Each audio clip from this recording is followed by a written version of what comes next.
ফজর, আসর ও এশার ফরজ নামাজের ক্ষেত্রে প্রথম 2 রাকাত জোরে পড়া হয়, কিন্তু জোহর ও আসরের নামাজের সময় সূরা নীরবে পড়া হয় কেন? এই প্রশ্নের উত্তর হলো, আল্লাহ রাব্বুল আলামিন কেন আমাদেরকে কোন কাজটি করতে বলেছেন, কেন কোন কাজ নিষেধ করেছেন, সেটার সত্যিকারের উত্তর আল্লাহ তাআলা ভালো জানেন। আমি সৃষ্টি হয়ে যদি আল্লাহর সমস্ত আদেশ নিষেধের যৌক্তিকতা, যথার্থতা আমার বুঝে যেতে হয়, তাহলে আল্লাহ নির্দেশ কিভাবে হলো? আল্লামা ইকবালের একটা কবিতার অংশ আছে, আমি একাধিকবার বিভিন্ন জায়গায় বলেছি, জু সমঝ মে আ গই ও ফের খুদা কেউ কর হুয়া। যার সমস্ত নির্দেশের যৌক্তিকতা আপনি রপ্ত করে ফেলতে পেরেছেন, ক্যাপচার করে ফেলতে পেরেছেন, তাহলে তিনি আবার আল্লাহ হলেন কিভাবে? আল্লাহ তো সেই মহান সত্তা যে আপনি সৃষ্টি হয়ে আল্লাহর সব আদেশের রহস্য ধরতে পারেন নাই, এটাই তো আল্লাহ আল্লাহ হওয়ার প্রমাণ। যদি আপনি সবকিছু আপনার বিবেক দিয়ে রপ্ত করে ফেলতে পারেন, দেন আপনি বলেন যে আমার বিশ্বাসে বুঝে আসলে তারপর আমি মানবো, তাহলে আপনি আল্লাহর গোলাম না, আপনি আপনার বুঝের গোলাম। আপনি একজন সাধারণ কর্মচারী হলে কোথাও সেই প্রতিষ্ঠানের মালিকের অনেক কাজের যৌক্তিকতা, অনেক কাজের রহস্য, অনেক তার যোগ বিয়োগের ফল আপনি জানেন না, কারণ আপনি একজন সাধারণ কর্মী। সেখানে সৃষ্টি হয়ে আপনি স্রষ্টার সমস্ত কাজের তত্ত্ব, রহস্য আপনাকে বুঝে ফেলতে হবে, নট নেসেসারি, না বোঝাটাই বরং স্বাভাবিক। আজ আমাদের মধ্যে একটা ব্যাধি তৈরি হয়েছে যে আমরা অনেক তরুণরা আছি, মনে করি যে আমার লজিকে আসলে আমি মানবো, না হলে মানবো না। আমি বিষয়ে একাধিক উদাহরণ দিয়ে থাকি। ধরুন, আজ থেকে 100 বছর আগের কোনো একজন মানুষ এখন হাজির হয়েছে। শুধু বোঝার স্বার্থে আমরা বলছি যে ধরুন একজন মানুষ 100 বছর আগে পৃথিবীতে ছিলেন, তিনি হঠাৎ এখন হাজির হয়েছেন, কোনোভাবে হাজির হলেন। এই ব্যক্তিকে যদি বোঝানো হয় যে ওয়ালে থাকা একটা সুইচ টিপ দিলে ফ্যান ঘুরবে, লাইট জ্বলবে, বিদ্যুৎ আবিষ্কার হওয়ার আগের মানুষকে যদি এই কথা বলা হয়, তার কাছে এই কথা এটা কি যৌক্তিক মনে হবে না অযৌক্তিক মনে হবে? আসলে কি সেটা অযৌক্তিক? কিন্তু তার কাছে অযৌক্তিক মনে হচ্ছে কেন? কারণ তিনি এই বিদ্যুতের টেকনোলজি সম্পর্কে ধারণা রাখেন না। তো 100 বছরের গ্যাপ হওয়ার কারণে বা 200 বছরের গ্যাপ হওয়ার কারণে তিনি একটা টেকনোলজি সম্পর্কে ধারণা না থাকার কারণে তার কাছে এটা অযৌক্তিক মনে হচ্ছে। ঠিক একইভাবে আপনি সৃষ্টি হয়ে স্রষ্টার কোনো টেকনোলজি, স্রষ্টার কোনো কাজের রহস্য আপনার বুঝে আসছে না, আপনি বলছেন না, তাহলে আমি এটা কেন মানব?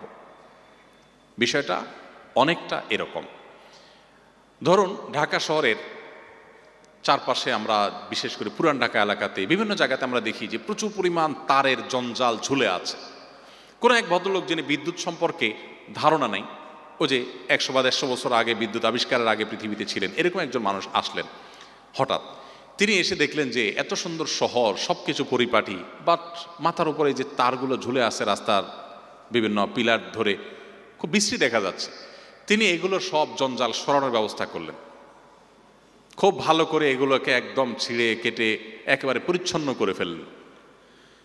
এর ফলশ্রুতিতে দেখা গেল হসপিটালে যে সমস্ত পেশেন্ট আইসিইউতে ছিল সব মরে সাফ হয়ে গেছে, কারণ বিদ্যুৎ ডিসকানেক্ট হয়ে গেছে।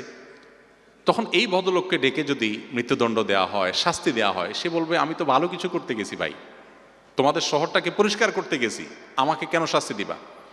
এই ভদ্রলোক বিদ্যুতের টেকনোলজি না বোঝার কারণে তার কাছে যেটাকে ভালো মনে হচ্ছে, বাহ্যিক দৃষ্টিতে খুব লজিক্যাল, একটা জঞ্জাট পরিষ্কার করেছেন, বাট সেটা ইললজিক্যাল, সেটা আসলে অযৌক্তিক। কেন? কারণ সে টেকনোলজি বুঝে না, এই জন্য তার কাছে ওই লজিকটা বুঝে আসছে না। তো সৃষ্টি হয়ে স্রষ্টার সমস্ত আদেশগুলো আমাকে বুঝে ফেলতে হবে, এটা নট নেসেসারি। না বুঝে আসাটা বরং অনেক ক্ষেত্রে স্বাভাবিক। এই উত্তরটা হলো মূল উত্তর। এবার আসেন, জোহরে এবং আসরে কেন আমরা আস্তে বা নীরবে নামাজে কেরাত পড়ি, আর মাগরিবে, এশায় বা ফজরে কেন আমরা সরবে পড়ি? তো এই সম্পর্কে অনেক ওলামায়ে কেরামগণ অনেক উত্তর দিয়েছেন। এর মধ্যে একটা উত্তর হলো যে দিনের বেলায় মানুষ কোলাহলে থাকে, কাজে ব্যস্ত থাকে, ব্যবসা বাণিজ্যে থাকে, এই কারণে মানুষের মনোযোগ ধরে রাখাটা ডিফিকাল্ট হয়।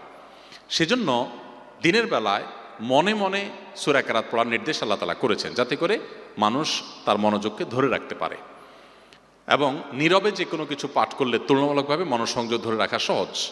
আর রাতের বেলা যেহেতু কোলাহলমুক্ত পরিবেশ থাকে, কোলাহলমুক্ত পরিবেশে সে মন খুলে উচ্চ আওয়াজে বা সরবে যখন কোরআন কারীমের তেলাওয়াত করে, সূরা কেরাত পড়ে, নামাজ পড়ে, তখন সেটা তার জন্য তুলনামূলকভাবে সহজ হয়, পরিবেশটা তার জন্য অনুকূল থাকে দিনের পরিবেশের তুলনায়। কোলাহলের পরিবেশে মনে মনে যখন তিনি মুখে যখন নীরবে যখন তিনি সূরা কেরাত পাঠ করেন, তখন তার মনোযোগটা ধরে রাখাটা তুলনামূলকভাবে সহজ হয়। এই কারণে দিনে আস্তে পড়তে বলা হয়েছে, রাতের নামাজগুলোতে জোরে পড়তে বলা হয়েছে। এটা একটা উত্তর, আরও বহু উত্তরের জন্য আছে, কিন্তু প্রধান এবং সবচেয়ে বড় উত্তর হলো যে আল্লাহ এবং তার রাসূল সাল্লাল্লাহু আলাইহি ওয়াসাল্লাম কোনো কাজ করতে নির্দেশ করলে সেটা আমার বুঝে আসুক আর না আসুক, সেটা অবশ্যই যৌক্তিক। রুমে নামাজ পড়ার সময় সামনে চেয়ার রাখলে চেয়ারের সামনে যদি কেউ হেঁটে যায় তাহলে কি নামাজ হবে কিনা, অথবা সামনে কি রাখা উচিত? আপনি চেয়ার রেখেছেন সিজদার জায়গায়, এরপরে চেয়ারের আউটসাইড দিয়ে যদি কেউ হেঁটে যায় আপনার নামাজে কোনো অসুবিধা নেই। আর যদি মাঝখান দিয়ে কেউ হেঁটে যায় তাহলে হাদিসের নির্দেশ হলো তাকে সাইজ করতে হবে নামাজের মধ্যেই। নবী সাল্লাল্লাহু আলাইহি ওয়াসাল্লাম বলেছেন, কেউ যদি নামাজি ব্যক্তির সামনে দিয়ে হাঁটে সে যেন তার সাথে লড়াই করে। এখানে লড়াই করা মানে তাকে যেন থামায়। এজন্য সুন্নাহ হলো আপনি নামাজ পড়ছেন আর কেউ সামনে দিয়ে যাচ্ছে, আপনি তাকে হাত দিয়ে ইশারা দেন থামান। যদি তারপরও না থামে তাহলে নামাজে ঠিক রেখে আপনি উত্তম মধ্যম দিতে পারেন। এখানে উত্তম মধ্যম দিতে গিয়ে আপনি আবার খেলে সেটার দায়িত্ব আপনার। আমি একবার মদিনাতে মসজিদে নববীতে এই দৃশ্যটা চোখের সামনে দেখার সুযোগ আমার হয়েছে জীবনে। হাদিস পড়েছি বইয়ে বহুত, কিন্তু এটার আমল অ্যাপ্লিকেশন কখনো দেখিনি। তো ওখানে আমি দেখেছি এক অ্যারাবিয়ান ভদ্রলোক নামাজ পড়ছে রিয়াদুল জান্নাতে মদিনাতে। তখন রিয়াদুল জান্নাহ ওপেন ছিল সবার জন্য।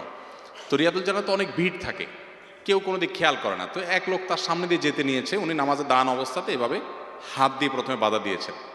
লোকটা কেয়ার করে নেই, আবারও যাওয়া নিয়েছে, লোকটা আবার বাধা দিয়েছেন, আবারও যখন যাওয়ার সে চেষ্টা করেছে, এরপরে তার ওই শার্টটাকে ধরে একটা মোচড় দিল নামাজের মধ্যেই। ওই বেচারা পড়ে গিয়ে তারপরে অন্যদিক চলে গেছে। তা আমি চিন্তা করলাম আমাদের দেশে হলে এখানে একটা যুদ্ধ বেঁধে যেত। এখানে হাদিসে মূলত মারামারি করতে বলা হয়েছে তা না, হাদিসে বাধা দিতে বলা হয়েছে। আপনি ইশারা ইঙ্গিতে নামাজে আমলে কাসির হলে নামাজ নষ্ট হয়ে যাবে, অতএব সেটা মাথায় রেখে আপনি ইশারা ইঙ্গিতে তাকে বাধা দিবেন। তো চেয়ার রেখেছেন, তারপরে সে হাঁটলে অসুবিধা নেই, তার ভেতরে যদি হাঁটে সম্ভব হলে আপনি বাধা দিবেন আলতো করে, যে নামাজের যে মুড আছে সেটা যেন ভেঙে না যায়। আর যদি আপনি সেটা বাধা দিতে না পারেন তাহলে আপনার নামাজ হয়ে যাবে, কিন্তু যিনি হেঁটেছেন তিনি গুনাহগার হবেন। আস-সুন্নাহ ফাউন্ডেশন, উম্মার স্বার্থে সুন্নাহর সাথে।